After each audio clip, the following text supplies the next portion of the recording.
Would you look at that, man? What a backdrop that is. Absolutely unbelievable weather here in Miami, Newcastle today. I thought I'd do the same backdrop for this video because it's just too good. The weather's too good. We're here on the Keys, we're here in Newcastle, and we had to talk about this could be the location, not just this, but we'll be showing this maybe on Amazon Prime for the new All or Nothing documentary. Now, All or Nothing on Amazon Prime has been a huge success across several clubs. They've done it abroad, with the likes of Juventus, and they've done it obviously in England with Manchester City. That one was a bit dead. The Tottenham Hotspur one was class with Jose Mourinho, and the Arsenal one is what's only been up for a couple of weeks. That's the brand new one that got filmed last season.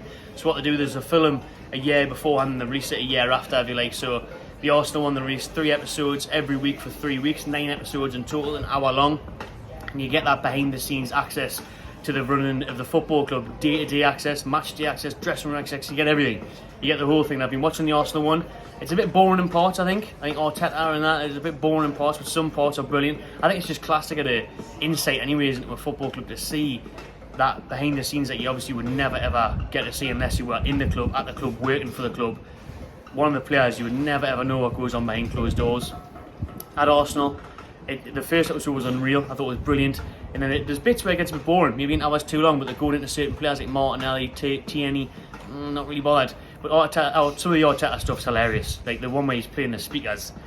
They were going up against Liverpool. This is just for you if you've never seen it before, check it out.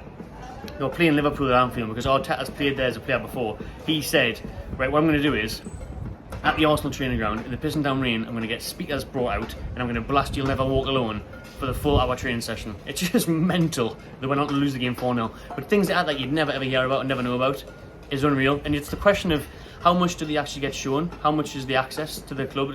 Do Amazon choose what edits and goes out? Do Arsenal say not putting that in? Because surely they would have said you're not putting that in. He looks like a right cunt. He looks like a right idiot for doing that. But then again, he would have been a genius if he had to pay it off. You know what I mean? It's fickle in football, isn't it? But how much gets shown is what I'm saying. Like, obviously there's a lot that's got to be cut down. The cameras are following them nearly day to day for a whole season. No wonder it takes that long to edit and upload it. Do you know what I mean? And get it done and get it the way it looks. It's brilliant. You know, Amazon, fantastic work they've done. But how much do you get to see? It looks like a lot by that basis, and it'd be good if there isn't any things that are taken out, because the Mourinho one at Spurs was mad. It was as if Pochettino never existed at Spurs. He wasn't barely in the documentary. But that one was class. The Arsenal one's brilliant. And now, this is the point of the video that I've waffled on for 2.5 minutes, giving you a little info. I mean, they might have never seen it, might not have Amazon. Probably living on a rock, don't have social media. Wouldn't be watching this if that was the case. Anyways, the new series, they want a new club to follow in the eyeing up Newcastle United. Now, Newcastle United have reportedly turned down loads of offers already for things behind the scenes since the takeover happened, even interviews at the stadium, interviews at the training ground, PIF. They've turned down loads of stuff already apparently, but obviously Amazon are going to come in with a massive offer. And the thing is with Amazon is, this is a huge chance for Newcastle to grow their brand worldwide. Everyone in the world's got Amazon Prime, or can get Amazon Prime, shall I say. You know, China, Australia, America, Africa, the whole continents around the globe. All of you can get Amazon Prime, can watch it online. You can even watch it illegally if you want to do you know what I mean, once it's out. So this is a great way to showcase Newcastle, to grow Newcastle, and that's the whole point of what the Saudi Arabians want to do. They want to build us as a club, as a business, let's be honest, you know what I mean? They want to make profit out of it, they want to put it out there, they want to showcase it, and they want to showcase themselves. That's the whole point of this, really.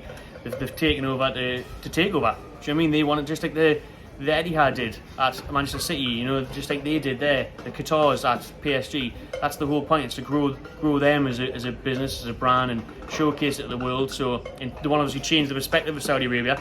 They can do that by this documentary. They gave out good interviews, they showed how much they pumped into the city, the club, the infrastructure around the place, the training ground, everything. They could really, really build themselves a good profile, then develop Newcastle's profile to a bigger fan base, which is obviously the goal. Man United are in the mud now. This is our chance to take over the Man United shirt you see everywhere when you go on holiday, and you see it with the biggest club in the world for so long. You know what I mean? This is our chance to really step up, and obviously this would maybe happen next season.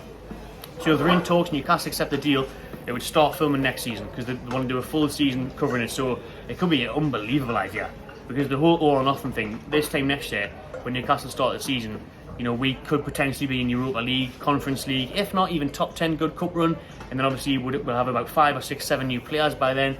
This time next year, our goal will be top 6. It will be to get European football.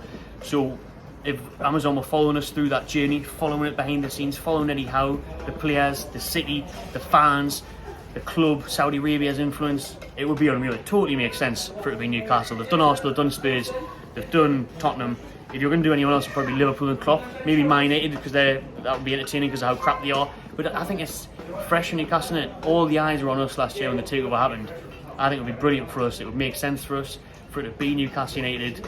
The takeover on there, I'd love to see it. It would have been class if they were even doing it last year. Imagine going from Brucey Ball. If they filmed it last year, you would have been miserable to make Ashley, but he would have snapped your hand off for it. Then nobody probably would have watched it, would they? Unless probably not Newcastle fans. Apart from Newcastle fans, sorry, you know, like, not many people are interested in a relegation battle, would they? But if we're pushing for you, you've got this whole Saudi Arabian richest club in the world tag that could roll with. That makes sense, they could do that.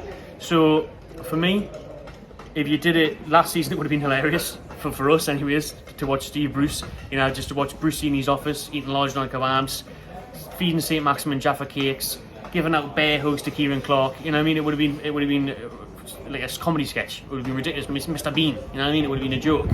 Ashley, everything. But then in the moment when the takeover happened, that would have been mental. That would have been unreal to follow Newcastle from the takeover.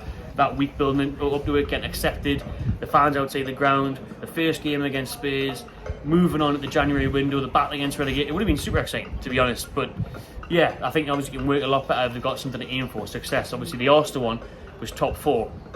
That was their goal. We know how that turned out. The last episodes are out this Thursday, where they will come to St James Park and lose top 4. You know what I mean? After that, it was the second last game of the season, they blew it. If they had won that, I think it was still in their hands.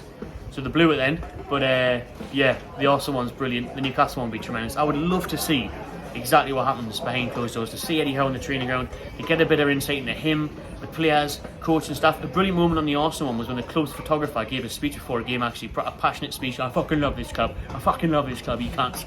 That was mint. If you haven't seen it, you have to check it out.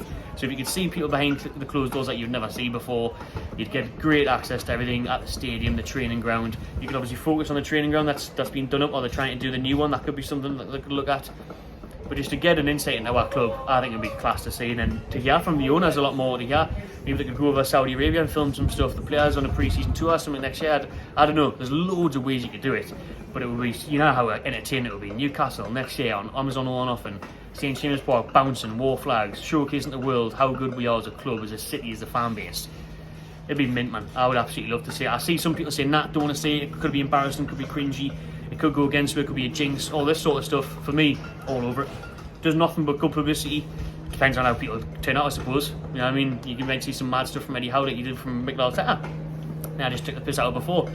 But for me, I think it's the best way to grow us as a club, to get that shirt sales, to get the revenue through the door, to get the new sponsorships, to increase FFP so we can increase spending and become the best club in the world. That's what I'm talking about. Alright, that's the tagline we're going to end on. The rich club becoming the best club in the world. Amazon All or Nothing, make it happen. Get me involved as well.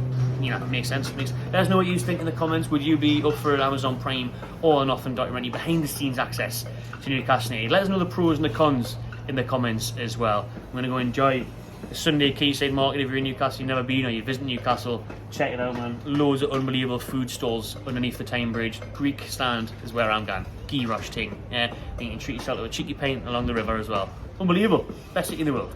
Cheers for watching, everyone. Subscribe to my channel TV and enjoy yourself.